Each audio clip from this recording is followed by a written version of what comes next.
is coming to you from the beautiful metaverse, and this is Midday with Rev Don. And welcome. I hope you're having a lovely day.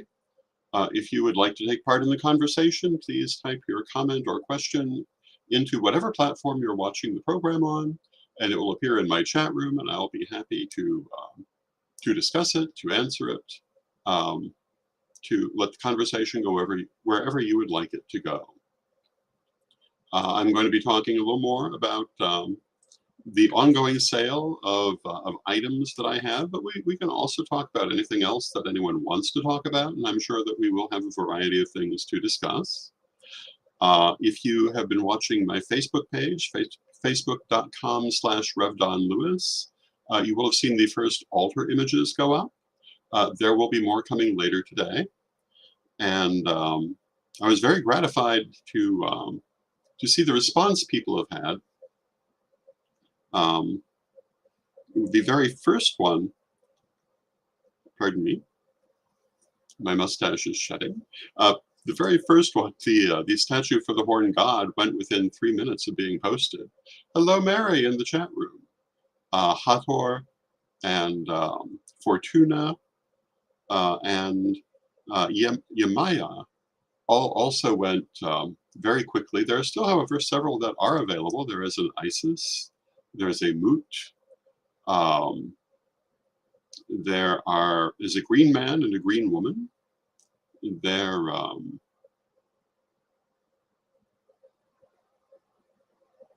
let me just quickly check and see who I'm forgetting, because I know there's somebody. But all of these are on my Facebook page.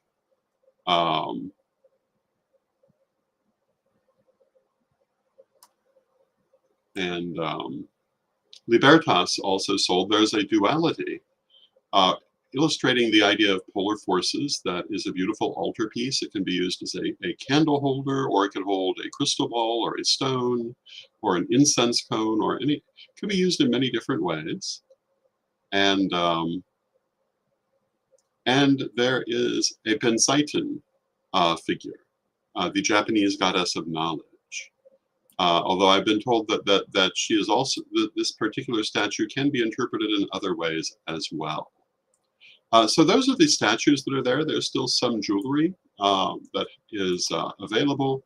I'll probably be reposting it tonight or tomorrow to make it easier to find. There will be more altar figures coming. There will be more candlesticks and the like coming. I was showing these candlesticks yesterday. They have a blue glass feature. At one time I had an entire altar fitting of blue glass, which is where they come from. There will be other things coming, and I hope that you're enjoying this. People have seemed to be. Last night on the Daily Spell we talked about it, and they titled the Daily Spell "Selling Reverend Don's Life," which was certainly a colorful description. But, in a way, I mean, these are the collections of a lifetime. And for me, I'm starting a new phase of my life. One part has ended, another part is beginning. And some of these things are no longer necessary for me. Others, it's just too much to try to transport them across the country again. And of course, for those parts that, those items that are part of the Corellian heritage, as I've said, I really feel like I'm putting it in the best hands by seeing it go to our Corellian clergy and friends of the tradition. Although so far it's been mostly clergy members and people that I know quite well who have taken pieces, and that is in its own way very gratifying. I'll continue selling through the end of this week. Everything, all of the books, for example, and most of the statuary and so forth must be taken care of within that time frame. I may be still offering smaller artwork and so forth after that. It will all depend how fast we can move. I also have the very large painting Nabamun Hunting Birds that I have been busily working on. I'll post some updates of that for people who want to see what's going on with it, and that's where we're at. Meanwhile, I'm working with Cosmo Rubiconis on the return of Lord Don's Library of Horror, and working on very many different things. And that's where I'm at. Um, and it was very interesting. We were doing the program last night, and people were IMing me to buy pieces, and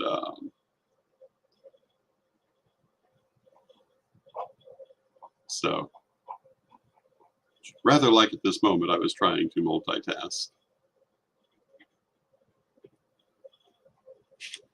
And I mean, that's where I'm at.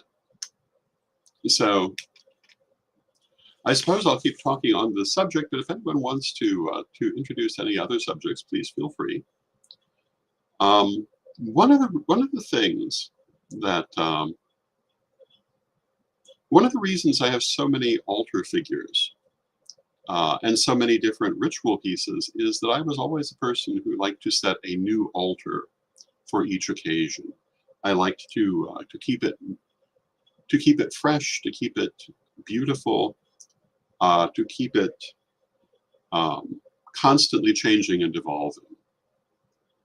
And therefore, I've had altar pieces in all different colors, many different references, and as I would set altars, I would set them constantly differently. If you have been following my media, you'll notice the altar behind me has changed its appearance repeatedly, usually every few months. I change out the altar clothes. I change out the candle holders. I change out the backdrop, and keep it fresh. And to me, that's an important part of ritual.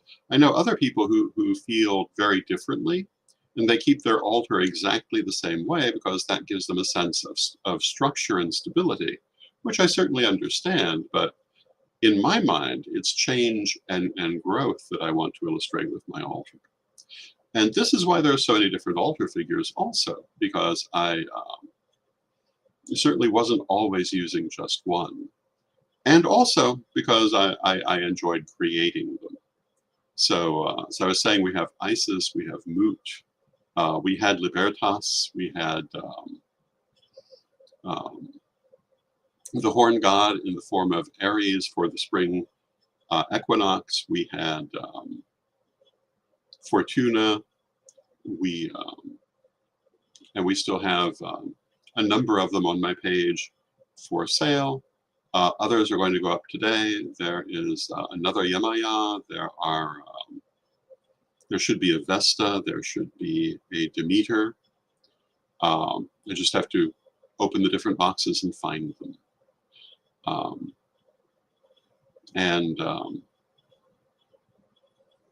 There are a number of pieces yet to come out, and that's kind of where I'm at with that. I'm going through things and I'm putting them up as I can. Edward is still putting up books. There are thousands of books. I suspect in the end some will simply be donated. At this point, I'm thinking I will probably end up donating my furniture, minus the little bit that I hope to take with me. Because, you know, for years now, I've carried this antique furniture everywhere I've gone, and it's not been easy to keep it together. And it just is not necessarily something that is needed for the next phase in my life. Hello to Fluffy in the chat room. Good to see you. Hello to Kazan in the chat room. And yeah, it's going to be a new thing, and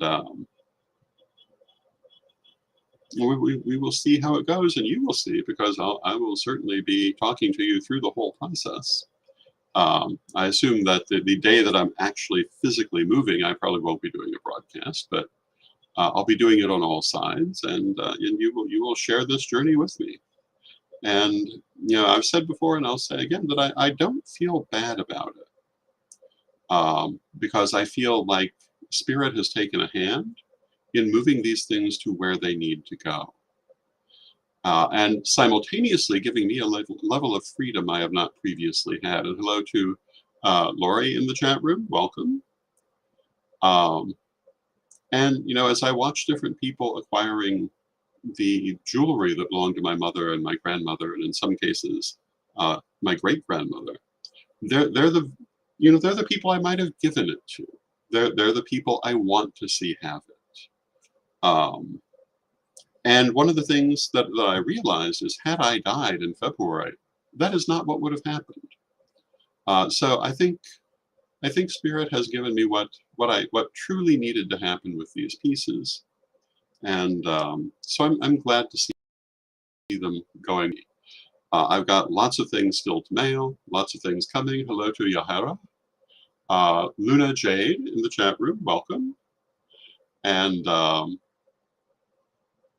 yeah, I mean, there's a great deal yet to be done. I'm far from ready to move, but we're moving as fast as we can. And my storage space is almost empty. That's unbelievable. And I will still have to go through a lot of things. I have to pack a lot of things.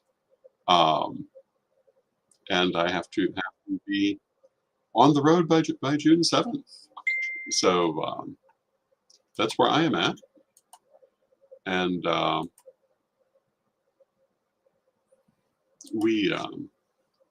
we're continuing to do. And I see the question, what time will you be adding more things? My intention is to go out and start photographing right after this program. So I'm going to guess around 2 p.m. to 2:30 Eastern. I expect to add more things today. To do that, I have to first unpack them, then photograph them, then make the posting. And there's a little bit of a process in those things, but not extremely much. So I would say 2 to 2:30, there should be more coming Eastern time. And so, of course, depending what time zone you're in, it will be different by an hour or 2 hours or so forth. But that's what I'm looking at. And so half an hour to an hour after the end of the program, more things will be going up.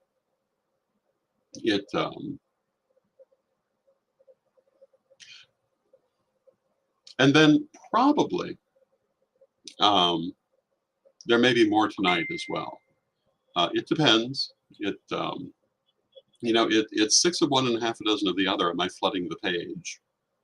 I want to make sure people are able to find what's available. I mentioned earlier the jewelry that has not sold. I'm going to post a second time so that it's not so far down on the page where people cannot find it, and move forward with these things. And we will see what more we can get up when we've got the time to do it. And I'm waiting to hear back on an apartment. Once that is resolved, and an apartment is nailed down, obviously, things will move faster. And this is where we are. And interestingly enough, the apartment I'm looking at is just a few doors from the home that Lady Crystal used to live in, where the Mother Temple met for years and years, which is a very interesting thing. And hello to Mike in the chat room. Welcome, Mike.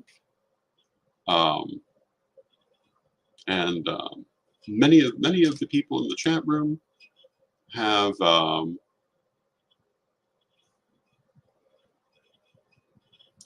also been among the people buying these pieces. I thank you for your support. I've been very, very grateful for people's support, and you know, I've depended on people's support for a long, long time.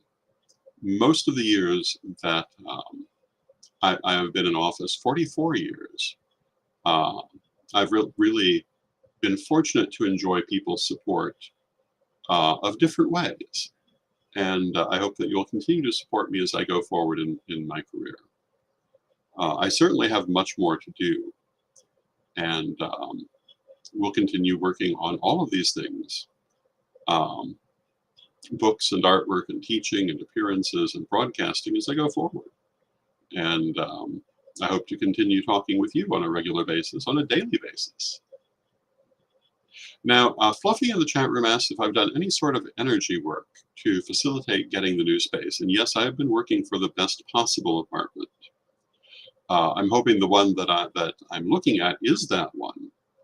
But I'm trusting Spirit to bring me the one that's best for my purposes at this time. And yes, you know, one of the things about me is that I do use metaphysics as an integrated part of my life. Lori has often remarked on how surprised she was when confronted with a choice of desserts after a meal. I ran my hand over the top of them to choose energetically which one I would have. But to me, that's kind of a natural thing. I make major decisions based on messages from the ancestors. And considering what my career has been and what my teachings are, I can't imagine anyone is actually surprised by that, but every now and then someone is. So absolutely, I have used energy to help facilitate getting the best possible apartment. And of course, once I get into it, there will be a house blessing, cleansing, blessing, all that good stuff. And because I very much believe in these things, and I found them quite successful over the years. And I think that when you use metaphysics as part of your everyday life, it brings you a great deal of reward, because you for one thing, you see it working right there in front of you. And hello to Bradley in the chat room. Welcome, Bradley. You know, one of the things that people sometimes say in our community is, I don't believe in such and such. I know such and such because I've experienced it. I don't believe in energy work. I know energy work works because I've done it for so many years with so much success. Either it works or I'm totally delusional. And it's not my impression that I'm delusional. And hello to Magic in the chat room.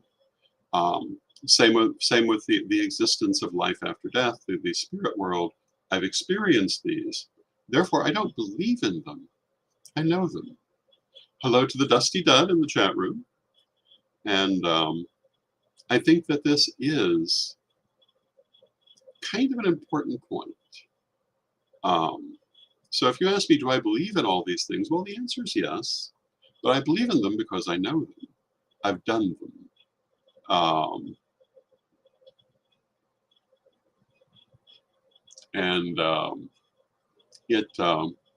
It makes a difference to have done something. I had someone ask me about telekinesis the other night, or maybe it was the other day. I think it was on this program we were discussing it. And my answer to the question of telekinesis is yes, some people have that, but usually it's unconscious and unintentional. And the few that I've met who can do it consciously cannot do much. But does it exist? Absolutely. How do I know that? Well, I met them. I saw them do it. I've seen them do it unintentionally, and I've seen them do it intentionally in certain cases. You know, I've seen people turn televisions on and off in the age when television was still a thing, purely energetically, without being anywhere near the apparatus, because they could. But you know, moving something across the table, they could not do that. But does the power exist? Can it be used? Obviously. I've seen it. Many of you have seen it too. Once you've seen it, you can't deny it. And the whole poltergeist thing is proof that that power is there to be harnessed. We just need to get better at harnessing it. Has no one harnessed it? Well, it's entirely possible that there are people out there who can use it far more effectively than anyone I have met. But I confine my opinion to my experience in this matter. But I see no reason someone couldn't master it far more significantly than what I have seen. And I think we've all seen people who can do things like change the traffic light unexpectedly, or have electric lights go on and off. But these are sometimes helpful. Magic remarks on traveling through time unintentionally. Yes, I think many people do that unintentionally, often unconsciously, and often without being aware of it. That is definitely something that one can master as a skill. We talk about that in the third degree lessons, where I give basic instructions for it. I did not give extremely in-depth instructions because I feel that if you're going to do that, you need to be very well grounded. But if you're ready for it, the instructions that are given are enough. Um, I've done quite a bit of time magic. Sir Edward is the best chrono mage I've ever met. Um, Fluffy says that they had a friend teach them how to move an airfoil fan on a needle, and I've seen that also. It is absolutely possible to create these physical effects, but to create them in a manner that gives practical use, I think we're still largely working on. And I'm sure there must be some people who can do more than others. And I've certainly met people who can do more than others, but I think this is one of those frontiers we're expanding upon. And I've always said, and I still believe, that we're not here to pass things on without change. We're here to expand them, to grow them, to make them better. I know that there are certain philosophies, certain religions, even certain magical practices which think that you must not change anything, you must not add to it, you must not subtract from it, it must be exactly the same, which frankly to me is stagnation and death. I say that we are here to advance these arts. I've often said that if as a teacher, my students do not excel me in the end, then I have failed them. They should be able to do more than I was able to do because they're standing on my shoulders. I've already taught them what I knew. And of course, I'm still learning. And I haven't yet taught everything. But most things I have taught, and I have seen at least some of my students build on what I myself taught, which tells me that I did well. I've seen people do things that I did not think to do. Not necessarily that I couldn't have done, but it was just moving forward from where I was, and I love that. I think that's wonderful. And when I see traditions that don't want change, they don't want growth, I just kind of shake my head and wait for them to pass because they will. With growth is life, and without growth, there is no life. There is only stagnation and death. So when we talk about magic, when we talk about psychic abilities, this hopefully is a conversation that will be broader in the next generation than it is in this one, and hopefully is broader in this one than it was in the last one, and so forth. And I think that has been true. Now, I do realize that everyone is in their own place. So some people are having their magical and psychic conversations where people were 2 or 3 generations ago because it's where they've entered, and that's perfectly fine. But overall, we need to be moving into the future. And, I once interviewed Alicia Gallo and one of her associates at Llewellyn Publication. And I asked them the question that pointed out that Llewellyn was often criticized for bringing out 101 books over and over again. And could she speak to that? Why was that choice a choice they made? And her answer was that there are constantly new people coming in. They need to have these things restated because they were not there for yesterday's 101 book and probably aren't going to seek it out, but they'll look at the new one. And I think this is very true. We have to remember, to move forward, we have to have several things in mind at once, and they're all very important. One of them is those new people. There must always be new people if we wish to move forward. And we must be accessible to them. We must speak a language they understand if we hope to be understood by them. I've heard so many elders and so-called elders complain that nobody listens to them and the younger generation is terrible. And I have never felt more listened to, particularly by younger people than I do today. I find the younger generation of the metaphysical community to be wonderful. And I can't help but think that those so-called elders who feel that nobody is listening to them aren't really speaking to the people they want to listen to them at all. They're speaking to an echo chamber. They're not considering their audience, and they're often too arrogant to consider their audience. They want the audience to come to them. They don't realize that, with very few exceptions, that doesn't happen. And they've also forgotten, I think, the fact that they did not do that themselves. And a lot of people, I think, are presenting the idea that the pagan and metaphysical communities of, say, 30 or 40 years ago were very different than they really were. And as someone who was there, I noticed this. One of the things I've commented upon, there was a meme going around for a while, talking about how scandalized people would have been back in the day if they knew that Becky could get her a sage at Whole Foods or something like that, or at the grocery store. And I've got news for you. 40 years ago,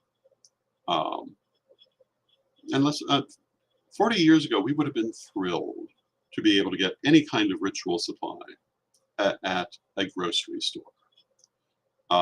We would have been thrilled to find. We wouldn't have been looking for sage 40 years ago, in the sense that this meme is talking about, because it wasn't used in that way. It was used in other ways, but for cleansing by smoke, at that time things like frankincense or sandalwood were more common, and I tend to think we should perhaps be migrating back to that. But we would have loved to have found them in a grocery store. The big complaint I remember from 40 years ago was how hard it was to find most of these things unless you were in a major metropolitan area, and even then it could be hard.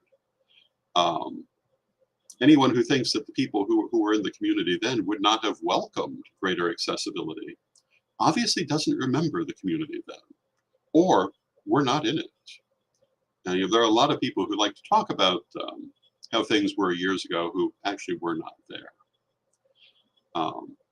But we would have been thrilled with that kind of accessibility. I've talked about my career in the pagan press many times, and I can remember how excited I was when Man, Myth, and Magic showed up in the local grocery store. It was an epochal moment. It wasn't the first metaphysical things to show up there, but it really marked a level of accessibility that was very exciting. I think somewhere I've still got the very first issue because I snapped it right up. Had to have my parents buy it because but they were happy to do so because they, I believe, felt the same. So the idea that that community loved their secrecy and didn't want things to be accessible, that isn't really true. Might have been true for a few, but not most of us. Most of us would have loved the level of accessibility that people have today. We would have embraced it. But we didn't have that choice. But today's people do, and we need to safeguard it for the future. And there are a lot of forces trying desperately to work against that accessibility. And we need to be mindful of this, and we need to do our own work to help things keep moving forward. And that's where we are. So with that, I see we've come to the end of our half hour. I want to remind you to watch my Facebook page, facebook.com/Rev Don Lewis, and Sir Edward's Facebook page, facebook.com/Ed A. Hubbard, for statuary, ritual items, and books as we continue the sale of my life. Have a chance to own a small piece of me, because we probably aren't going to be selling body parts when I die. So this is as close as you're getting. Although we have discussed that. Fluffy says, thank you. This was delightful. It has been delightful. Thank you. Thank you, everyone, for joining. And let us close, as we always do, with a prayer. Divine Mother Goddess, Divine Father God, beloved ancestors, We ask you to be with us and to help us as we go forward. Help us to hold our place in reality and our place in time, while simultaneously learning to transcend these. Help us to have an eye on the past and an eye on the future as we navigate the present. Help us to remain focused on those things that we need to change and those things we need to carry forward, so that we can lead happy and effective lives, both as individuals and as a movement. Divine Mother Goddess, Divine Father God, beloved ancestors, we thank you. And until next time, may you blessed be. I thank you for watching with much love, and until next time, may you blessed be.